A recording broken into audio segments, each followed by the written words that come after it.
Hello students, अस्सलाम वालेकुम। My name is सकलन हैदर। जैसा कि हम मैट्रिक के बायोलॉजी के कुछ टॉपिक्स को कवर कर रहे हैं, तो आज हम जिस टॉपिक के बारे में डिस्कस करने जा रहे हैं वो है gases exchange in plants and animals. आज हम पढ़ने जा रहे हैं कि प्लांट्स के अंदर और एनिमल्स के अंदर गैसेस एक्सचेंज किस तरह होता है। जैसा कि फर्स्ट लेक्चर में मैंने आपको इंट्रोडक्शन में बताया कि गैसेस एक्सचेंज एक ऐसे प्रोसेस को कहा जाता है जिसके ज़रिए गैसेस जो है वो बॉडी के अंदर इन और आउट होती हैं। गैसेस का एक्सचेंज होना, गैसेस का इन और आउट होना बॉडी में से, इसको गैसेस एक्सचेंज कहते हैं। लेकिन क्योंकि प्लांट्स और एनिमल्स के बॉडी स्ट्रक्चर्स में फ़र्क है, प्लांट्स और एनिमल्स के ऑर्गन सिस्टम्स में फ़र्क है, तो इस वजह से इनके जो है ना सिस्टम भी, प्रोसेस भी कुछ मुख्तलिफ हैं। ठीक है, तो उनके प्रोसेस में भी डिफरेंट होता है और प्लांट्स और एनिमल्स के गैसेस एक्सचेंज के निज़ाम में भी डिफरेंट और डिस्टिंग्विश हम उनको कर सकते हैं। अगर हम प्लांट्स की बात करें तो प्लांट्स के अंदर वो कौन सा मेन, जैसे कहा जाए, पार्ट है जिसके ज़रिए गैसेस एक्सचेंज होती है, तो वो जो मेन पार्ट है प्लांट के अंदर, that is called the stomata. Stomata basically plants के लीव्स के ऊपर स्मॉल माइक्रोस्कोपिक ओपनिंग्स होती हैं, छोटे छोटे सुराख होते हैं जो कि प्लांट्स की एपिडर्मिस जो लेयर होती है उसके ऊपर मौजूद होते हैं। ये जो एपिडर्मिस जो लेयर होती है लीव्स की, इसके ऊपर जो स्मॉल पोर्स मौजूद होते हैं, उन स्मॉल पोर्स को क्या कहा जाता है? स्टोमेटा।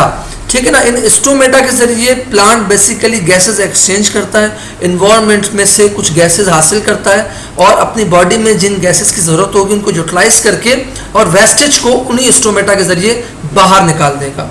अगर बहुत सारे स्टोमेटास हैं, बहुत सारे सुराख हैं, बहुत सारे पोर्स हैं, तो हम उन्हें कहेंगे स्टोमेटा, और अगर सिंगुलर हो तो उसे कहेंगे स्टोमा, जिसकी लफ्जी माना माउथ के होते हैं। ठीक है ना, क्योंकि इसका माउथ की तरह शेप होता है। अच्छा, हर स्टोमेटा जो है वो स्लिट लाइक ओपनिंग होती है। ठीक है ना, वो जो दो स्पेशल सेल्स से बना हुआ होता है। अगर हम स्टोमेटा के स्ट्रक्चर को देखें, अभी आगे मैं आपको उसकी पिक्चर भी दिखा दूंगा कि स्टोमेटा की जो सिंपल पिक्चर है उनमें दो गार्ड सेल्स होते हैं। ठीक है ना, एक स्टोमेटा, एक सिंगल स्टोमेटा का सेल जो है वो दो गार्ड सेल्स के बना हुआ होता है और उसकी स्लिट लाइक ओपनिंग्स होती हैं जो कि सेल की टर्जिडिटी की वजह से खुलता है और बंद होता है। ठीक है ना। और इन सेल्स के पास क्या होता है? इन सेल्स के पास क्लोरोफिल होता है, जिसके मैंने आपको बताया क्लोरोफिल लाजमी है।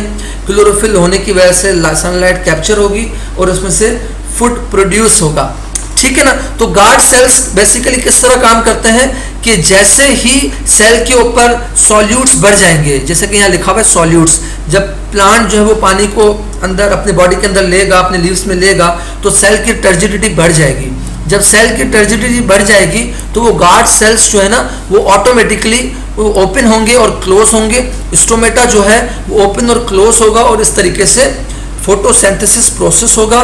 कार्बन डाइऑक्साइड लीव्स के अंदर एंटर होगी और ऑक्सीजन जो है वो सेल से या लीव से बाहर जाना स्टार्ट होगी, यहाँ तक के डार्क हो जाए, यहाँ तक के रात हो जाए। क्योंकि रात के अंदर जो है बॉडी वो क्या करती है कि कार्बन डाइऑक्साइड को बाहर निकालती है और ऑक्सीजन को इन करना शुरू कर देती है। क्योंकि इसी वजह से जब हम फॉर एग्जांपल किसी ग्रीनरी जगह पर चले जाते हैं या किसी ट्री के नीचे खड़े हुए होते हैं, तो कितनी गर्मी क्यों ना हो, लेकिन ट्रीज़ के नीचे हमें सफोकेशन फील नहीं होती, हम रिलैक्स फील करते हैं। उसका रीज़न ये है कि क्योंकि दिन के वक्त बहुत ज़्यादा तादाद में ऑक्सीजन जो है वो प्लांट्स अपनी बॉडी में से एक्सक्रीट आउट कर रहे होते हैं, इसलिए हमें अच्छा फील हो रहा होता है। लेकिन रात के वक्त जब हम प्लांट्स के नीचे या किसी बड़े ट्री के नीचे खड़े हों तो हमें सफोकेशन से फील हो रही होती है, बिकॉज रात के वक्त कार्बन डाइऑक्साइड जो है वो बेसिकली प्लांट्स में से बाहर आ रही होती है, जो कि हमें घुटन कर रही होती है। This is the simple diagram of the stomata. Stomata जो लीव्स की अपर लेयर, जैसे मैंने आपको बताया, एपिडर्मिस पर मौजूद होता है। ये जो एपिडर्मिस है लीव की, अगर हम इसको देखें तो इसकी लीव्स की अपर डर्मिस लेयर पर छोटे छोटे पोर्स मौजूद होते हैं। उन पोर्स को बेसिकली स्टोमा कहा जाता है। अगर सिंगुलर है तो उसको स्टोमा कहेंगे, अगर प्लूरल है, बहुत सारे स्टोमास हैं, तो हम उसको स्टोमेटा कहेंगे। ठीक है ना। आप देख रहे हैं कि किस तरह वाटर इन हो रहा है और कार्बन डाइऑक्साइड इन हो रही है। वाटर और कार्बन डाइऑक्साइड के रिएक्शन से जो प्रोसेस होगा उसे हम फोटोसिंथेसिस कहेंगे। इनके रिएक्शन से बेसिकली फूड प्रोड्यूस होगा। ठीक है ना। लीव्स में फूड प्रोड्यूस होगा क्लोरोफिल की मदद से। क्लोरोफिल जो है वो लाइट को कैप्चर करेगा। आगे लेक्चर्स में जब हम फोटोसिंथेसिस को डिटेल में स्टडी करेंगे, जब डिटेल में उसके बारे में पढ़ेंगे, तो हम उसमें इस पूरे प्रोसेस को डिटेल में इंशाल्लाह स्टडी करेंगे। जैसे कि मैंने आपको बताया कि गैसेस एक्सचेंज जो है वो प्लांट्स के अंदर भी होता है और एनिमल्स के अंदर भी होता है, लेकिन क्योंकि प्लांट्स के अंदर क्लोरोफिल मौजूद होता है तो उसमें गैसेस एक्सचेंज का एक और सिस्टम होता है जिसे हम फोटोसिंथेसिस कहते हैं, और साथ साथ रेस्पिरेशन भी होती है। लेकिन एनिमल्स की अगर हम बात करें, अगर हम गैसेस एक्सचेंज इन एनिमल्स के बारे में डिस्कस करें तो एनिमल्स के अंदर गैसेस एक्सचेंज होता है थ्रू दी रेस्पिरेशन। रेस्पिरेशन के जरिए गैसेस एक्सचेंज होता है। फोटोसिंथेसिस का कोई निज़ाम इसके अंदर मौजूद नहीं होता, क्योंकि फोटोसिंथेसिस के लिए क्लोरोफिल चाहिए और ऑटोट्रॉफ होना लाजमी है। लेकिन क्योंकि मोस्टली एनिमल्स जो हैं वो हेट्रोट्रॉफ्स हैं और उनके पास क्लोरोफिल मौजूद नहीं है, तो वो गैसेस एक्सचेंज रेस्पिरेशन के जरिए करते हैं। अगर हम सिंपल डेफिनेशन की बात करें रेस्पिरेशन की, तो रेस्पिरेशन बेसिकली किससे कहा जाता है? गैसेस का एक्सचेंज करना, ऑक्सीजन का इन करना, कार्बन डाइऑक्साइड का बाहर निकालना। लेकिन अब बायोलॉजिकल टर्म में रेस्पिरेशन को देखें तो बेसिकली रेस्पिरेशन एक एनर्जी प्रोडक्शन प्रोसेस है। इसमें क्या होता है कि ऑक्सीजन बेसिकली फूड को जाकर ब्रेक डाउन करती है और उसमें से ऑब्टेन करती है energy from the food. So respiration is the process through which body can obtain the energy from the food. ये ऑक्सीजन को इन करेंगे, कार्बन डाइऑक्साइड को एक्सक्रीट आउट करेंगे और इस प्रोसेस के जरिए वो क्या करेंगे कि बॉडी के अंदर एनर्जी को प्रोड्यूस करेंगे। अब जैसा कि एनिमल्स भी दो तरह के होते हैं, कुछ एनिमल्स जो हैं वो एक्वेटिक होते हैं। What is the meaning of aquatic? वो एनिमल्स के जो पानी के अंदर रहते हैं, अपना गुजर सफर पानी के अंदर करते हैं, ऐसे एनिमल्स को कहा जाता है एक्वेटिक एनिमल्स। कुछ एनिमल्स वो हैं जो कि टेरेस्ट्रियल हैं। टेरेस्ट्रियल का मतलब ये है कि वो एनिमल्स जो अपनी रेस्पिरेशन, अपनी रिप्रोडक्शन, अपना सर्वाइवल ज़मीन पर करते हैं, ऐसे एनिमल्स को कहा जाता है टेरेस्ट्रियल एनिमल्स। अब जो एक्वेटिक एनिमल्स हैं उनका ज़ाहिर मीडियम क्या होगा गैसेस के एक्सचेंज का? ज़ाहिर है वो वाटर होगा, क्योंकि वो पानी के अंदर रहते हैं। और जो टेरेस्ट्रियल एनिमल्स हैं उनका मीडियम एयर होता है, वो गैसेस एक्सचेंज हवा में से करते हैं।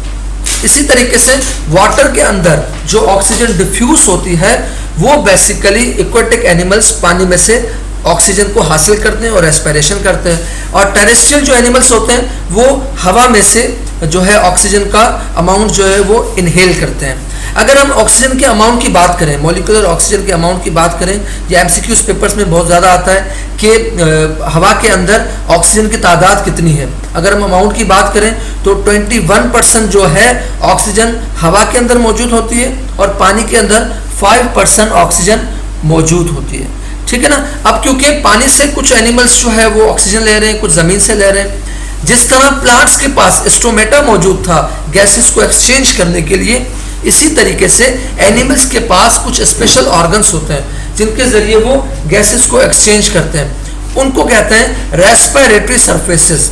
ठीक है। With the help of respiratory surfaces जो है, रेस्पिरेटरी कुछ सरफेसेस होती हैं जिनके जरिए एनिमल्स जो हैं वो गैसेस एक्सचेंज करते हैं, वो मटेरियल्स को इन और आउट करते हैं। यूनिसेलुलर जो एनिमल्स होते हैं, जो छोटे एनिमल्स होते हैं, क्योंकि उनके पास बड़े ऑर्गन्स नहीं होते, जैसे कि ह्यूमन से उनके पास लंग्स मौजूद होते हैं, लेकिन जो यूनिसेलुलर होते हैं, एक सेल के बने हुए एनिमल्स होते हैं, जिस तरह प्रोटोजोआ, उनके अंदर क्या होता है? प्रोटोजोआ के अंदर जो गैसेस एक्सचेंज होती है वो बेसिकली प्लाज्मा मेम्ब्रेन के जरिए होती है। उनकी जो आउटर लेयर होती है plasma membrane, in plasma membrane के जरिए ही गैसेस एक्सचेंज की जाती है। जबकि जो मल्टी सेलुलर एनिमल्स होते हैं, जो बड़े एनिमल्स होते हैं, उनकी जो बॉडी सरफेस होती है वो बॉडी सरफेस के जरिए ही, और कुछ इंटरनल सरफेस भी होती है जिनके जरिए ही ये क्या करते हैं, मल्टी सेलुलर एनिमल्स वो गैसेस को इन और आउट करते हैं। जिस तरह स्किन है, लंग्स है, ट्रैकिया है। ये हम जब मैन की बात करेंगे, रेस्पिरेटरी सिस्टम इन मैन, तो उसमें हम डिटेल में डिस्कस करेंगे कि किस तरीके से एनिमल्स जो हैं या ह्यूमंस जो हैं वो रेस्पिरेशन करते हैं। अब अगर हम रेस्पिरेटरी सरफेस की मेन प्रॉपर्टीज़ की बात करें कि जिस तरह बड़े एनिमल्स हैं, अगर मल्टीसेलुलर की बात करें कि मल्टीसेलुलर जो बड़े एनिमल्स होते हैं, जैसा कि मैंने आपको बताया कि वो जो है रेस्पिरेटरी सरफेस की मदद से जो है गैसेस एक्सचेंज करते हैं। रेस्पिरेटरी सरफेसेस की मदद से जो है ना वो गैसेस एक्सचेंज करते हैं। अगर हम उनकी मेन प्रॉपर्टीज़ की बात करें तो रेस्पिरेटरी सरफेस की मेन प्रॉपर्टीज़ ये हैं कि रेस्पिरेटरी सरफेस जो है वो थिन होती है, बहुत ज़्यादा वेट होती है। वेट किस लिए होती है? थोड़ी गीली होती है, ताकि जब हवा में से हम हवा के ज़रिए ऑक्सीजन को इन करना चाहें तो उस हवा के अंदर जो डस्ट पार्टिकल्स होते हैं वो स्टिक हो जाए, वो लंग्स को या अंदर रेस्पिरेटरी सरफेस को नुकसान न पहुंचाए। तो पहली खुसूसियत रेस्पिरेटरी सरफेस की यह है कि वो थिन होती है। दूसरा वो वेट होती है, तीसरा परमिएबल होती है। What is the meaning of permeable? Permeable का मतलब यह है कि वो अलो करेगी कुछ सब्सटेंस को इन करना और कुछ सब्सटेंस को इन न करना, कि हर गैस जो है वो बॉडी के अंदर एंटर न हो। परमिएबल बेसिकली कहा जाता है it allow the different substances to comes inside the body and go outside the body. ठीक है। अच्छा, fourth one is large in relation to the volume of the body. हमेशा रेस्पिरेटरी सरफेस जो होगी वो बॉडी की वॉल्यूम से ज़्यादा होगी, उसका वॉल्यूम बहुत ज़्यादा होगा, क्योंकि अगर वॉल्यूम ज़्यादा होगा तो ज़्यादा से ज़्यादा गैसेस को अपने अंदर वो ले सकता है, अपने अंदर जो है इनहेल कर सकता है। तो रेस्पिरेटरी सरफेस जो है उसका लार्ज होना लाजमी है। अगर रेस्पिरेटरी सरफेस ज़्यादा होगी तो उसकी मदद से बहुत ज़्यादा एक्सचेंज ऑफ गैसेस बॉडी के अंदर आसानी से हो सकता है। ठीक है ना। रेस्पिरेटरी सरफेस जो है वो बॉडी की अगर हम बात करें तो वो बॉडी के वॉल्यूम से 20 टाइम्स ज़्यादा होती है।